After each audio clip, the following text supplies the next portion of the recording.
La línea telefónica a Alfredo Figueroa, que nos ha solicitado este espacio, Lorenzo, con motivo de lo que aquí se dijo. Quien mencionó a Alfredo Figueroa fue Sergio Aguayo, que no pudo quedarse como nos dijo hace un momento, y lo hizo en el marco de cosas, de crítica que se está haciendo aquí sobre la promoción que hace Ricardo Anaya del Frente sobre este programa para pagarle 1,500 pesos mensuales por siempre a las personas que, bueno, pues finalmente se afilien, se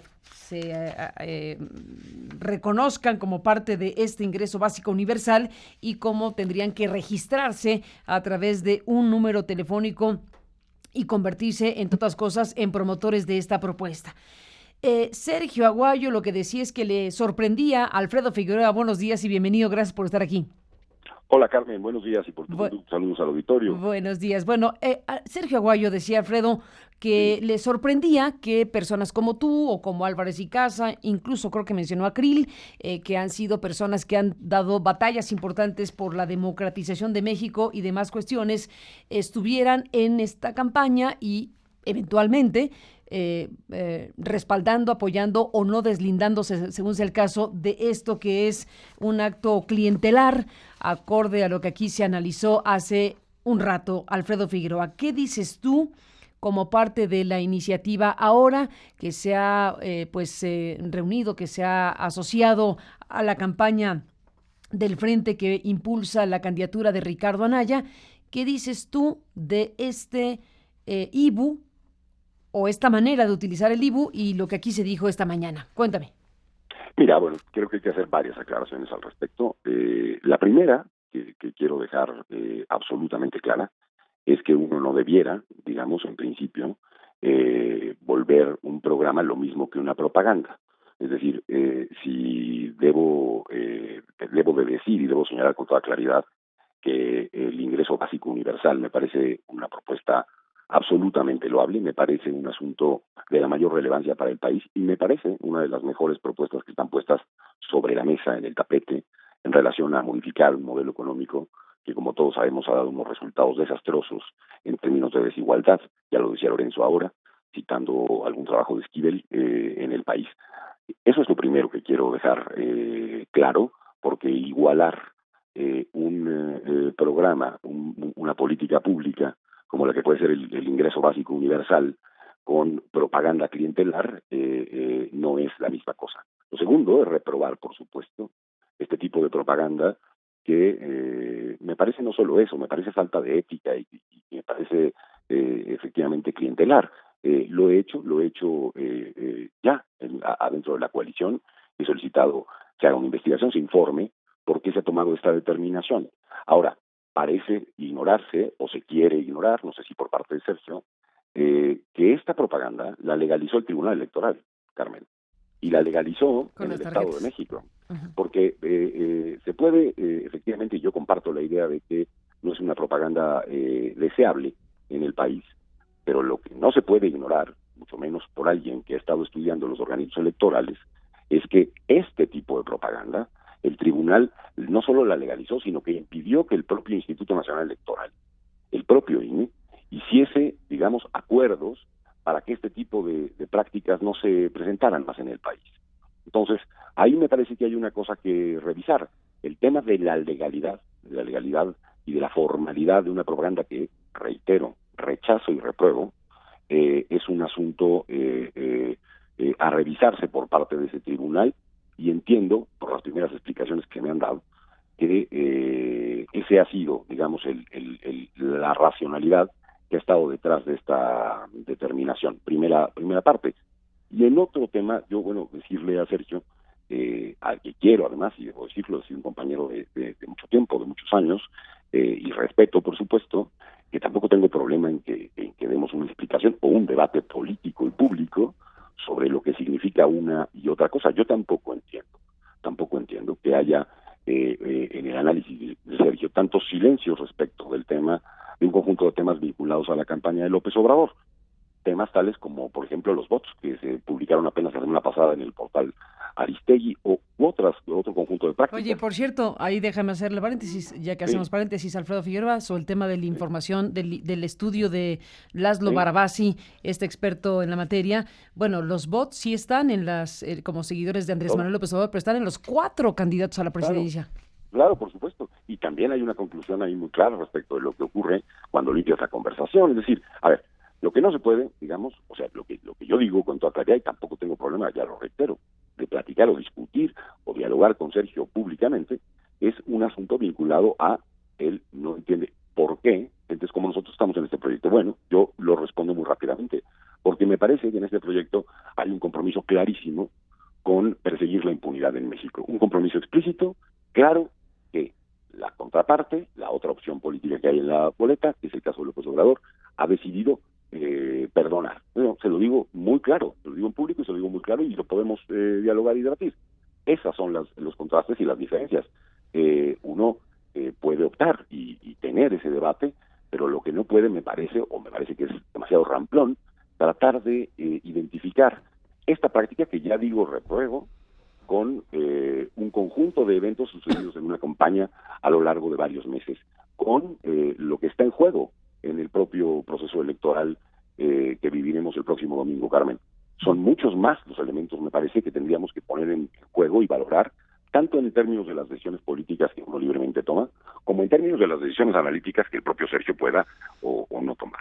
Pues de acuerdo, Alfredo Figueroa, estamos en la idea de poner a la mesa el mayor número posible de situaciones y de elementos desde todos los puntos de vista para efectos de analizar el momentum político que se vive. Uno de ellos resulta que es uno de ellos resulta que aparece con mucha fuerza esta mañana porque está la columna de Ricardo Rafael, está que a Sergio Aguayo le llegó la tarjeta, está que a una parte de nuestro equipo también le llegó la tarjeta y todo esto que nos estamos preguntando. Es el evento de hoy, digámoslo así, el evento de los muchos eventos que desde luego tú has narrado y de los cuales hemos dado cuenta y seguiremos dando cuenta básicamente en la posibilidad y alcance que pueda tener este programa. Desde luego, y yo eso lo celebro, Carmen. Me parece que es una propaganda y un error y un asunto que no debiera haberse dado.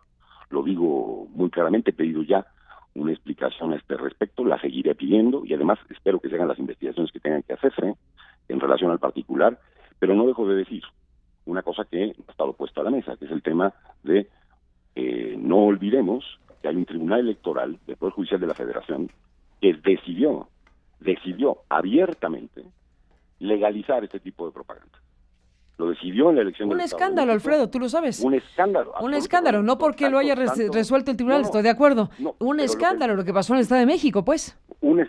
Absolutamente, pero lo que quiero decir es, y es todavía más escándalo, que el tribunal haya terminado por legalizar esta propaganda, que es lo que está de fondo en esa discusión. Eso también hay que ponerlo a la mesa. Ya lo digo, partiendo de la idea de que esta forma de convencer o de persuadir a las personas no es un asunto que comparta y que además repruebo.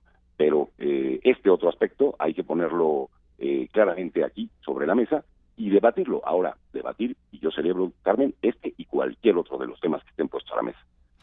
Alfredo Figueroa, estamos con Lorenzo Meyer, a quien le pido, si le parece bien a Lorenzo, pues un comentario. Finalmente estamos en uno de los capítulos, de los varios capítulos que están marcando estas campañas políticas que están por acabarse. De aquí al miércoles tenemos campañas y demás discusiones, pero esto va a quedar al final de cuentas como parte de las prácticas que no se quisieran ver, que no se deberían ver, pero que se han legalizado y que se siguen practicando y que efectivamente causan esta discusión obligada. Lorenzo Meyer, ¿qué me dices? ¿Qué le dices, Alfredo? Esto del ingreso básico universal, yo lo escuché y el proyecto lo presentó Araceli Damián hace mucho tiempo, es decir, una colega del Colegio de México que además es parte de Morena. No era parte del proyecto del PAN, no son ellos los que tuvieron la idea de meterse a este universo todavía muy desconocido, que está discutiéndose en Europa, que en algunos casos ya está en marcha de manera restringida. Por ejemplo, en Finlandia se está tratando de probar ya poniendo el ingreso a disposición de los finlandeses, no en todo el país, sino en algunas circunscripciones, y ver cómo funciona. Es una idea propia del siglo XXI, en donde, insisto, el mercado tiende a concentrar. Esa ha sido la tónica en Estados Unidos, que es el centro de la economía capitalista mundial. Su concentración del ingreso es algo que no se había visto algo similar desde la época de los grandes robber barons de fines del siglo XIX y principios del siglo XX. Entonces, sí, es una buena idea, hay que discutirla, hay que ver si los dineros alcanzan, pero en este caso en particular, este Ibugate, llamémosle también así, esto sí está claramente diseñado para atraer votos.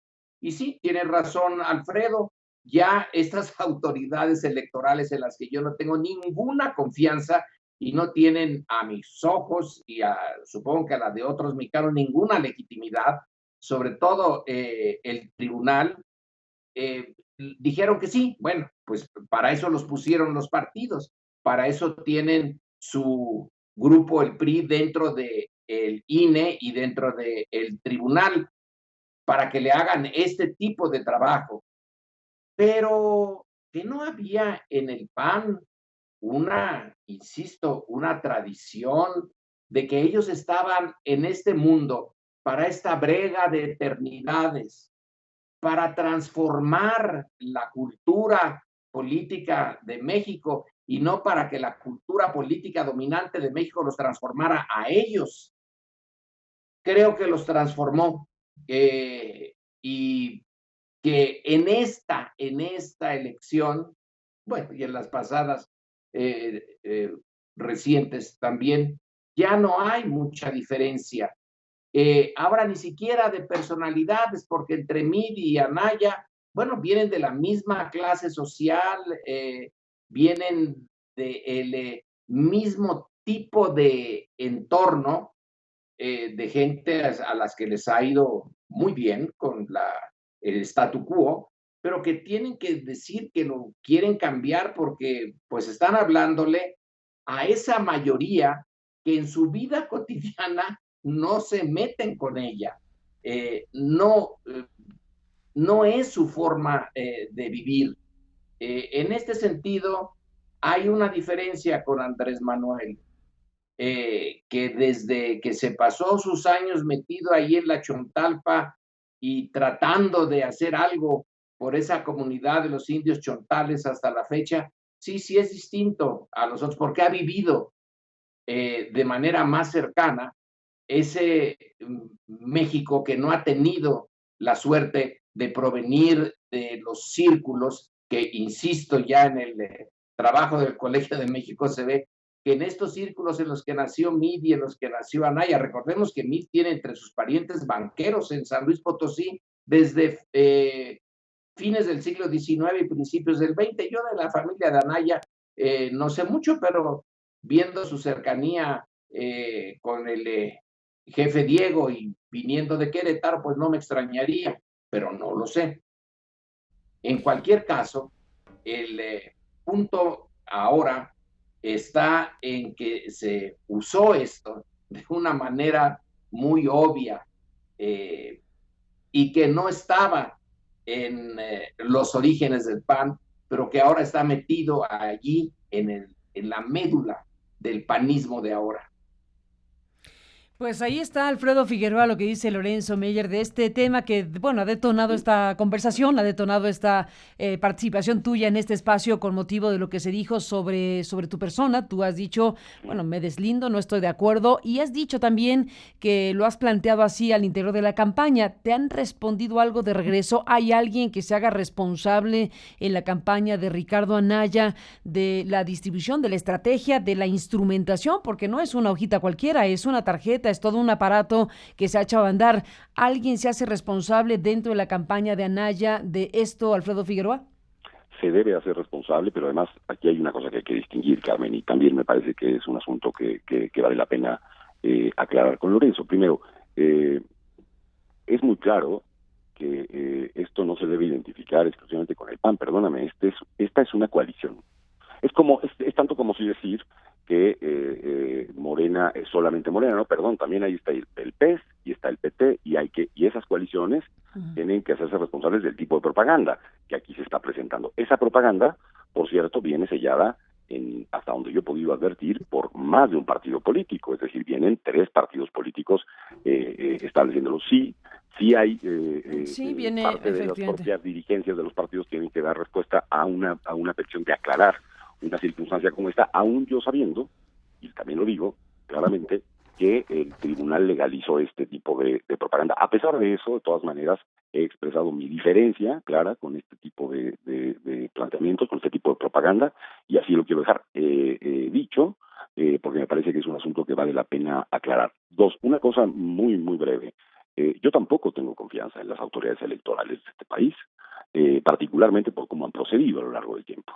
Entonces, en eso no tengo ninguna diferencia con lo que está planteando Lorenzo. Donde sí la tengo es en una posición que yo respeto, de Lorenzo, de Sergio, o de quien así la exprese, en términos de establecer las distinciones en torno a las personas y no en torno a los proyectos. Es que justamente el problema es que aquí hay proyectos en juego, proyectos en disputa, y que seguramente tienen estos 2 proyectos atributos interesantes y atributos que no desearíamos muchos de nosotros. Bueno, me parece que lo que hay que hacer es justamente transparentar y poner en claro esas diferencias de proyectos de proyectos de más de una persona, porque quizá el enfoque, y ahí está quizá la diferencia, el enfoque tenga que ver con suponer que una sola persona, puede modificar el estado de cosas que vive el país. En mi opinión no es así, ni uno ni otro, es en realidad un proyecto y compromisos políticos muy claros respecto de lo que ha pasado y de cómo resolver una circunstancia en donde el país ha sido devastado, sus instituciones han sido devastadas, hay un problema de impunidad como el que conocemos junto o aunado a los problemas de seguridad y de desigualdad. Es eso lo que está puesto a la mesa, y si se quiere además las biografías de las personas, me parece muy bien, pero también los proyectos colectivos que esto representan. Así que, digamos, por lo menos por parte de nuestra iniciativa, lo que ha estado discutiéndose es eso, un proyecto colectivo, un proyecto plural, que sí, que tiene una enorme diferencia respecto de la idea de un solo hombre transformando, según esto, la vida del país, algo que en mi opinión no es posible, Carmen. Pues ahí está Alfredo Figueroa, todo esto que nos comentas y te agradecemos tu intervención esta mañana. Bueno, pues abierto está todo este asunto. Desde luego lo seguiremos muy de cerca y seguiremos hablando contigo si nos lo permites. Gracias por estar aquí esta mañana. Les agradezco y un abrazo a ambos. Al contrario, gracias. Gracias, Alfredo Figueroa. Pues ahí está.